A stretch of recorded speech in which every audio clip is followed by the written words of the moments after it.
Merry Christmas, everyone. It is 5:16 in the morning.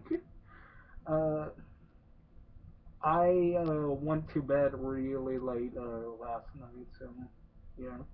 I went to bed right after I made that uh, Silent Night review, and that was pretty late. And from that video, you could. I even said I was tired as hell in the video too, so you could tell. But I'm fully awake. Um, I'm fully awake now. Just got up at about 11 o'clock p.m. So, anyways, enough jibber jabber. It's time to talk about the Black Christmas remake. First off, I like the movie. Did I see the original one? Yes, I have seen the original one, but I saw the remake first, which uh, that's the same. For some reason, me and Christmas horror movies, anyways, if it's a remake, I see the remake first before I see the original. But the original one is better than this. Like, this, don't get me wrong, this is a good movie, and it does. Silent Night and this movie have a lot in common, other than the fact that it takes place on Christmas and it's a slasher film. Um, it tries to be its own movie, which I like. But the killer's name is still the same, though. But we've also got two killers in this movie. So that's kind of cool. Don't see that a whole lot. Scream 2 did it. Scream 1 did it. There's some other good slasher movies that have done two killers. Oh, how could I forget this? House of Wax. That remake. Ugh, I love that remake. I can't stand Paris Hilton, which that makes me love the movie even more because she gets it really good. Um, but all my love for remakes aside, I do hate some remakes though. If you know the type of movies I like, you'll know that I happen to hate this one. Nightmare on Elm Street. Um, I can watch it as a time waster, but I as for liking the movie, I can't say I actually like the movie. I like some aspects of that, but anyways, this movie starts off with really bad Christmas music. Like I'm embarrassed to even be listening to it in a horror movie, but it's a Christmas horror movie, so you can't really blame the music. So, anyways, uh, it starts off we're in Claire's room, which Claire is a character from the original movie. Um, she was actually a pretty big character in the original movie, if I remember correctly. And the Black Christmas, I think, came out in 1974, 10 years prior to Silent Night, Deadly Night. And wow, it was the first slasher movie. Come to think of it, it because it came out before Halloween, it came out before Friday the 13th, all that stuff. Of course, Nightmare on Elm Street came out way before that. So you could pretty much say it was the first real modern slasher movie. So a remake of the first slasher movie, first modern slasher. I think it did it pretty well. So, anyways, it starts off with Claire. We're in Claire's bedroom, and she's making a present for her sister Lee, played by Kristen Cloak. We see her much later on in the film. But Claire, she seems alright. We don't know much about her. She doesn't speak at all. Uh, at least from what we're aware. Like, she doesn't say anything with the 2 minutes that she has in the film.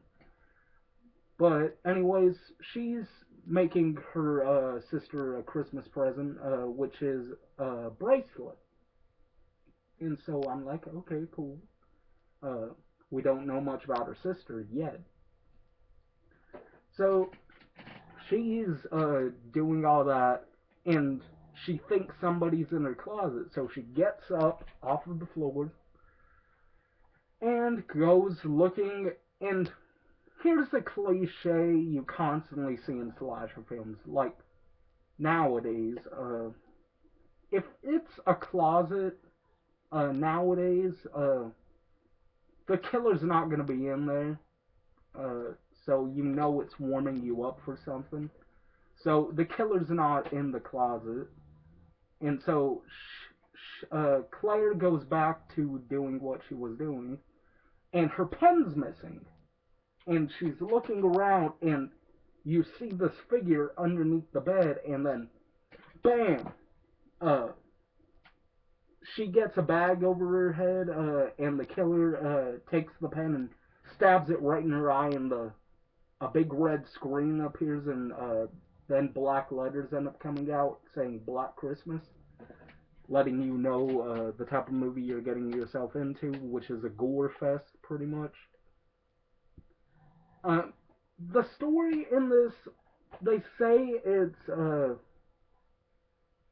reimagined for a new generation of fans in this terrifying remake. Uh, this, I guess you can say it's classic 80s kind of cliche, but I don't think so. Because you cannot have an 80s feel if it's not an 80s movie. Like, Hatchet did that kind of right. I say kind of because the comedy in it wasn't really all that funny. Uh, and this didn't feel like an 80s movie. It felt like a run-of-the-mill type of slasher film. And I enjoy that. Run-of-the-mill slashers are fun. Uh, yeah, I've seen it all before, but I I'm the kind of person that doesn't really like change too much. Um, because I was raised on nothing but Friday the 13th, Nightmare on Elm Street, Psycho. I didn't see Psycho until I was about 12. Um, what are some other good ones? When a Stranger Calls, Hell Survives. And I saw Last House on the Left when I was about 13, 14 or 15. Might have actually been 15. I don't consider that a horror movie. It's horrifying what happens in the movie, but I don't consider it a horror movie. Um, but this movie, I like it. So, anyways, after the credits, the title screen appears. Then we get into our leads. Kelly, played by Katie Cassidy, who she has a thing for doing remakes. She did the When a Stranger Calls remake. She did the Black Christmas remake. Uh, she was in the Nightmare on Elm Street remake too. Um, so she's got a thing for doing horror remakes. And we also get introduced to Melissa, played by Michelle Trachtenberg. Uh, she played in that one really funny movie, Euro Trip. Andrea Martin from the original. She was in the original Black Christmas. But here she plays the house mother.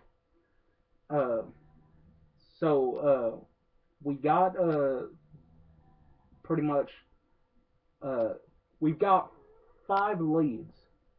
We've got Heather, played very well by what is her name? Mary Elizabeth Winstead. She played in the Thing remake, which is, I'm calling it a remake. It is not a prequel. If you want a Thing prequel, just see the Just see the 1982. Just see the 1982 The Thing. There, that's your prequel. You don't need a prequel to The Thing. We don't need to know how it was created. So, that thing can go blow a big thing. Sorry, trying to be funny. But anyways, uh, I think Mary Elizabeth Winstead is an alright actress. I mean, all the actresses and actors did a good job in this movie, and a lot of people complained about the acting in this was horrible. Really? Here's a movie you should see if you want to see bad acting. S.I.C.K. Serial Insane Clown Killer. That's got terrible acting. Mr. Jingles has terrible acting. Jingles the Clown has some pretty bad acting. This movie does not have bad acting. I don't know where they're coming off with, oh, the acting in this is bad. The acting's not bad in this movie. If you've seen some of the movies I've seen, you'll say this is way better than the acting in the movies I've seen. I watched some really low budget stuff. Really low budget, like micro budget type of stuff. Snuff films. The movie is called Snuff Films. It's a French movie, and it's actually a really cool movie with the budget they had, which was 900 euros. They accomplished a lot with 900 euros. But all that aside, this movie, I thought it was good. It didn't have bad acting. The gore scenes were really well done. I will disagree with one of the best horror movies of the year, says John Monaghan from Detroit Free Press. I'm trying to think about what other movies came out in 2006. I know the Omen remake came out, and that was a piece of shit. It was just a straight out, line for line copy of the Omen. It wasn't even really a remake. It wasn't even a reimagining. It was just a copy and paste shit fest, pretty much. I like the Omen. I really do, but I do not like the remake. Like, why watch something that I can go watch done better in the 1976 film? But this film, it's trying to be different, but at the same time trying to keep the slasher fans happy.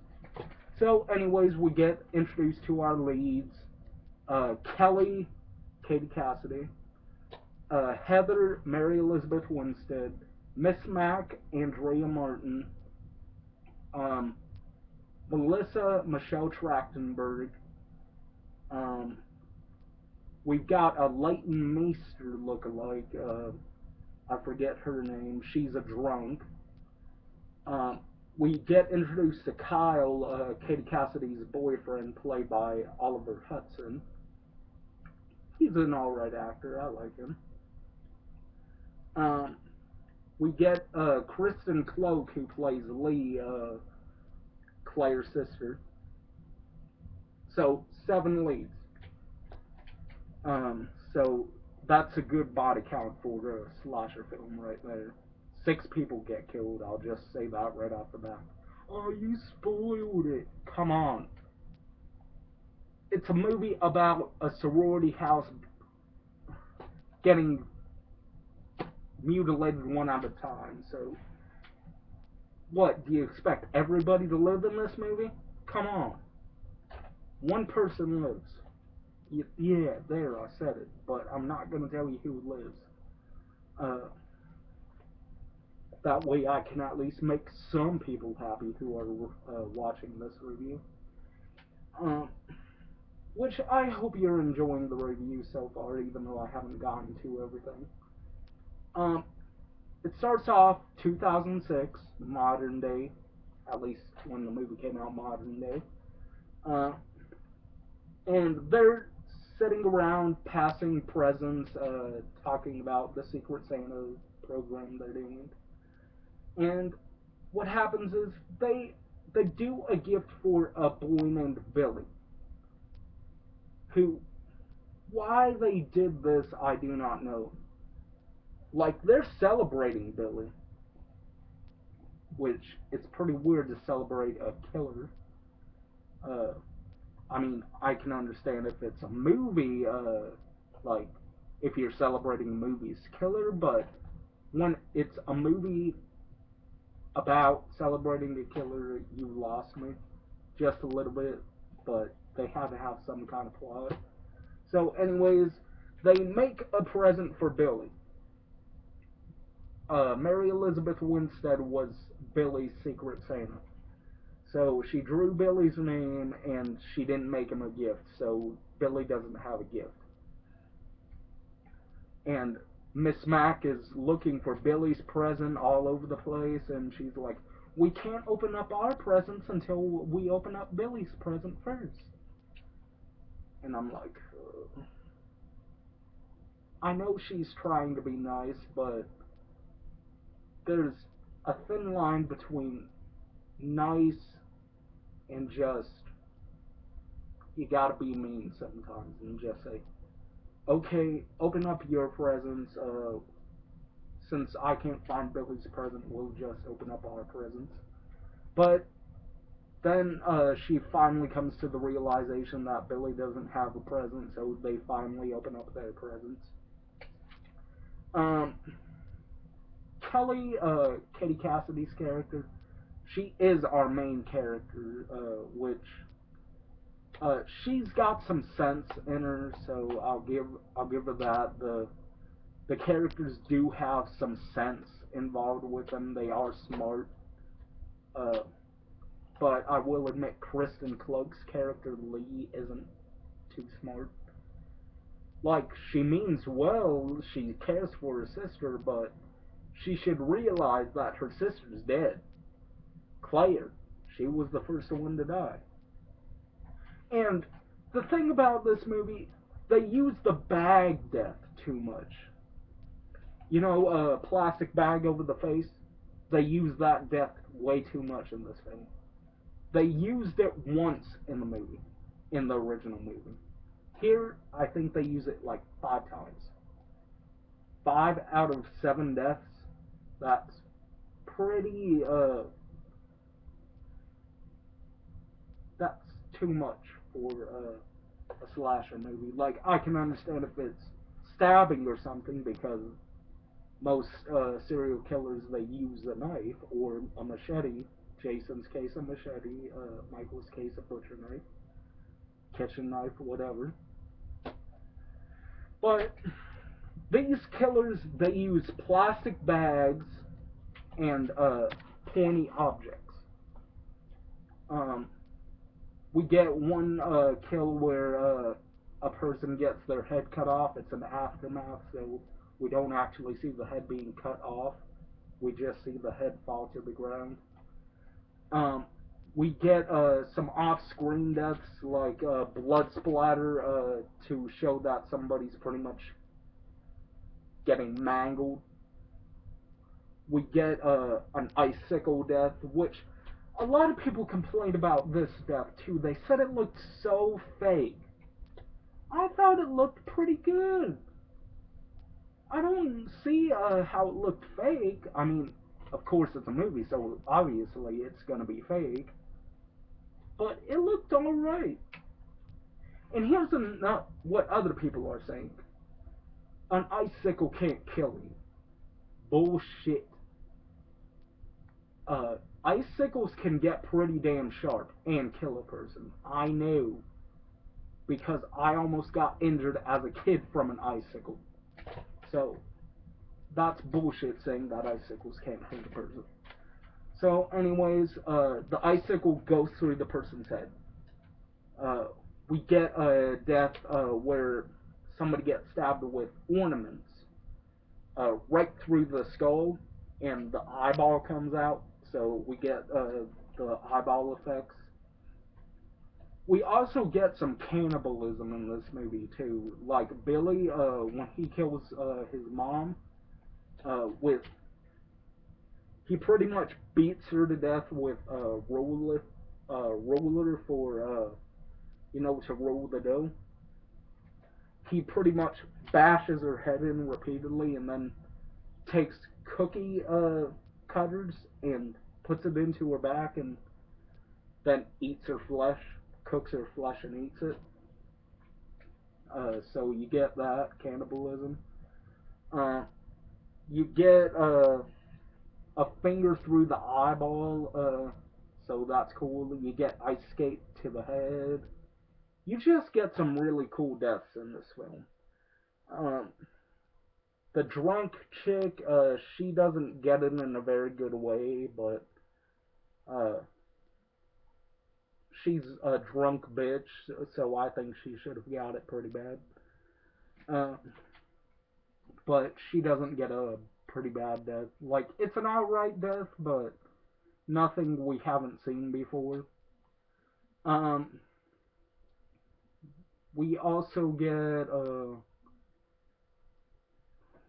little bit of nudity, not really nudity, but sexuality. And this unrated, there's a deleted scene of an R-rated cut of the film. The R-rated cut looks way worse than the unrated cut. Like, the R-rated cut, like, you actually see the eyeball get pulled out with the finger, and I'm just like, man, why couldn't they have left that in the unrated cut? That scene was awesome. But no, what we got instead was ice skate death. Which I don't mind the ice skate death. That scene was pretty cool. So, anyways, Kyle and Kelly, they seem all happy and jolly together. But come to find out, Kyle isn't really all that nice of a guy. He cheated on Kelly with Megan, so you got some drama in there. And Megan is a bitch. She gets the bag death. Like I said, most of the deaths are pretty much bag deaths. And um,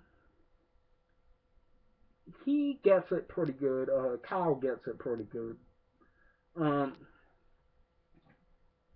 then we've got Heather, who she didn't seem like a rich bitch up until the point where she sounded like a ditzy blonde, which I'm not sexist or anything. I'm just saying it as a joke.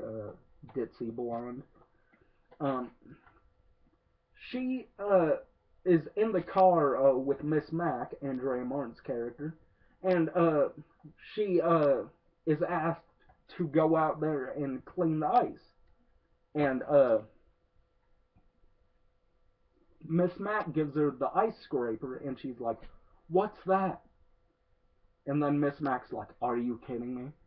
And then Miss Mac gets out of the car and is scraping the ice, and she's like, "Stupid, spoiled little princess, rich bitch." And I'm just like, well, she doesn't look like a rich bitch. She looks more like middle class. I don't really know what to define a person as being rich. Of course, having a lot of money, but she she's not wearing like Abercrombie and Fitch type of clothing or anything like that. Just normal, everyday clothes. Clothes are clothes to me. So, anyways, we get that aspect of some of the girls are supposed to be spoiled girls. Lacey Chabert is in the movie. You might remember her from Not Another Teen Movie. She did Not Another Teen Movie before she did this movie, if nobody remembers that. Um, she plays a kind of dummy. Kristen Cloak, she's getting really mad at the other sorority sisters because she's looking for her sister. She doesn't know where she is. She doesn't know where her sister is. So, uh, what happens is, right in the middle of a sentence, Lacey Chabert's character is like, I love that coat. And I'm just like, what? You're going to interrupt somebody just to say, oh, you like their coat. Wait until they're done and then compliment them. Don't be complimenting them right in the middle of a sentence. So, anyways, uh, Kelly and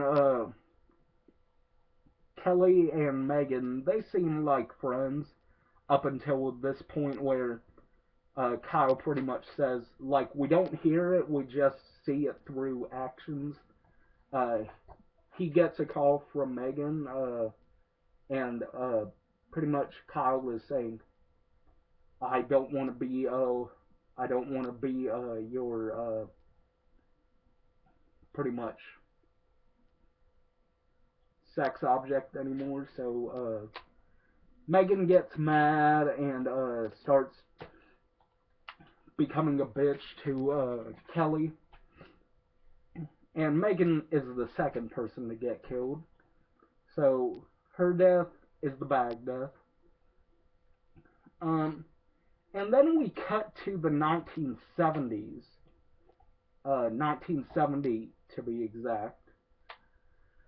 And we're seeing Billy as a baby. And Billy's got yellow skin. It's not too much of a big deal. He was born with a liver disease that gave him yellow skin. So anyways, his mother, this scene is pretty impossible right here. Like, she crushes an ornament from the tree, like the bulb ornaments, and doesn't get cut at all. And then it's right next to the baby Billy. Then we fast forward to 1975. Billy witnesses his mother get killed. Not his mother, but his father get killed. His mother kills his father, and the boyfriend of the mother moves in, and they lock Billy up in the attic. So we fast forward to 1982, and Billy pretty much gets molested by his mom, and she gets pregnant, so there's some incest in there. And she has a little girl named Agnes, and Agnes is the love child of Billy and his mom, so pretty much sister and father, sister and daughter, I mean. So we get that, and we fast forward back to 2006, and Kyle was pretty much telling them the story of Billy, how he killed his parents. Well, his mom and his mom's boyfriend. So we get that, and I'm trying not to spoil much of anything. I'm just trying to give you like a quick synopsis of what you're getting yourself into with this movie. But on a scale of 10 hatchets, I'm gonna give it the same rating I gave Silent Night. 8 out of 10. Because it's not a perfect movie, but it is a fun movie to watch, and I strongly disagree with people saying it sucks, it's one of the worst movies ever, it's one of the worst remakes. Some people say it's mediocre, but I don't see it as being a mediocre movie. It's a cool movie, I like it. So, 8 out of 10 hatchets. I might as well show off what I got for Christmas. So far. Mortal Kombat Complete Edition. Batman Arkham Asylum, and one of my favorite Rob Zombie CDs, but it's edited, Hellbilly Deluxe. Finally got it. So, anyways, that's my review of Black Christmas 2006. If you guys want me to review the 1974 version, just inbox me requesting it or whatever, and I'll try to get to it next year. So, anyways, hopefully you're all having a Merry Christmas, and people in other countries, it's probably past Christmas for you guys, so happy December 26th to you people. Anyways, I'm out, and hopefully you all are having a very good Merry Christmas. Peace. 8 out of 10 hatchets. Watch the movie if you want. I thought it was a good one. So, peace.